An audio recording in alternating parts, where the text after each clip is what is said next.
Hey yo, Etcher here. I've already started this video once. This is the second time, but you know what? I'll try and calm down a bit. I'm here to talk about the Fermi Paradox.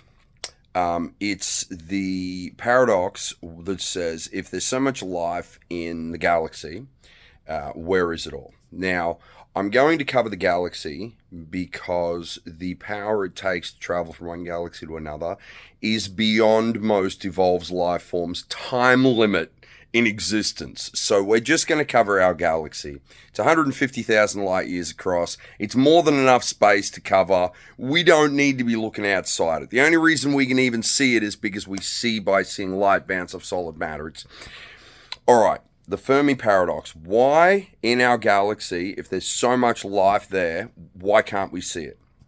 Now, there's a real good reason for that, and it's not because it's not there, and it's not because, right, it's kind of because of the way we communicate, but it is more about our perception of existence itself. I wrote a book about explaining the universe, and I wrote a chapter that I call Now and Then Space. Now space, then space. We exist in then space. We don't exist in now space. We do not, as humans, exist within the present. It is not yet within our realms of possibility. Now, everything we see in the past. Not all evolved life forms see in this way. Some things see because it is there. It exists. It's difficult to explain. But the reason we don't see the life out there is because they are existing on a different plane of existence. Like, they live on our layer of the universe. They live in the tangible layer. They interact with matter the same as we do. But they exist within the universe now.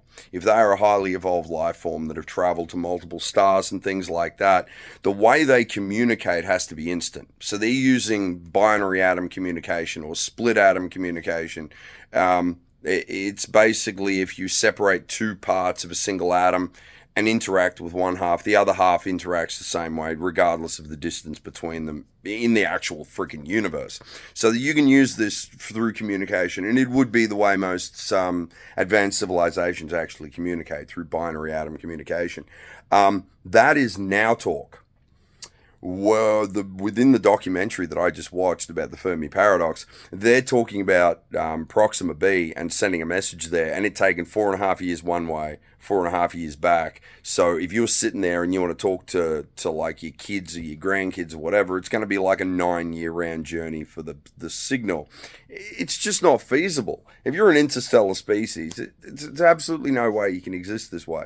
So you have to exist with a form of communication that is just a simple next step. It's basically like mobile phones for us. They're totally normal. But if you'd have told someone years ago, they would have thought it was magic. It's the same with our level of understanding of communication and the reason we can't see or hear anybody.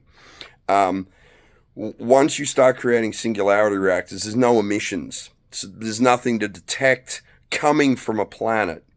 If they've created Dyson spheres, multiple Dyson spheres, they will have blacked out entire areas of space. You can't see them. You can't see what they're up to because they're not going to be wanting to advertise that they have a bunch of cool shit to be stolen by other advanced races. So just, we have locks on at the front doors of our homes for a reason, because we don't want randoms just wandering in and taking our shit. Now, think of that at an interplanetary scale. Right? You're now the government of 100 worlds. You have to protect your worlds. You have to protect your civilization. You have to protect everybody, not only from everyone else outside, but also from themselves. So you hide. You're not even hiding. It's just a logical thing to basically not advertise that you are there, like we're doing. It's really insane that we're just sending messages off into space, basically telling everyone how weak and pathetic we are. It's not great, but it doesn't matter. It's a stage of evolution. We either survive or we don't. But Fermi Paradox. If you all are wondering why we can't hear or see anybody, it's because we simply lack the perception to do so as humans. When we evolve to that level within our galaxy and we start having interbinary communication and like we bend space with our singularity reactors and are creating star jumps through stabilized wormholes, or whatever they call them. There's not really a wormhole. You have to create. It's a long story. I'm not going to go into that now. But that's why we can't see anyone, because we exist on a different level of existence. Once we raise to a new level, we'll start seeing everybody. We'll start figuring out why we can't see them now, and we'll be like, oh. So there you go, everyone. There's the Fermi Paradox. That's why we can't actually hear anyone. It's because we're not even at a level of understanding within a universe to understand why we can't hear or see anybody. We'll get there eventually. Don't worry, everyone. Humans are awesome. Don't get me wrong. We rock. And the potential of our species is mind-blowing. If we don't blow ourselves up in the next 40 years. So good luck with that. We got a fork in the road. We blow up or we be cool. So I don't know, which fork do you want to walk down?